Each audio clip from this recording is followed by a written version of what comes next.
La suite de votre grand journal du soir sur Europe 1 avec Nathalie Lévy et Isabelle Millet.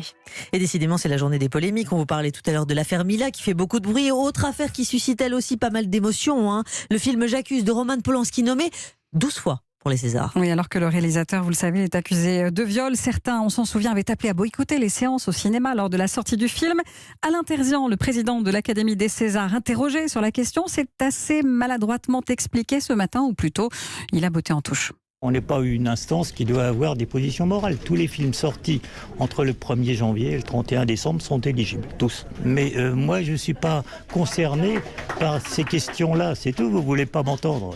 Sauf erreur de ma part, 1,5 million de Français ont été voir son film.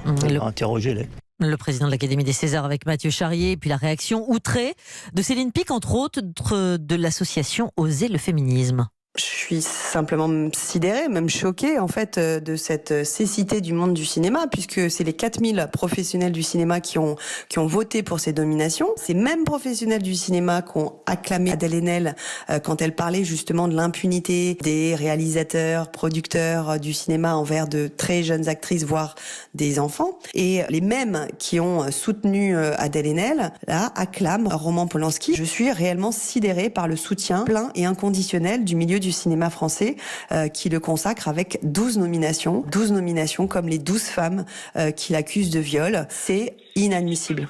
Céline Picq de l'association Oser le féminisme, interrogée par Victor Dolande, et de cette polémique, cette dichotomie. On va en débattre dès 18h30 avec nos grandes voix dans ce studio. Et puis on précise quand même qu'il n'y a pas que J'accuse dans cette sélection pour les Césars. 11 nominations pour Les Misérables de Ladjli et également 11 pour La Belle Époque de Nicolas Bedos. Cérémonie le 28 février présentée par Florence Foresti et présidée par Sandrine Kiberlin.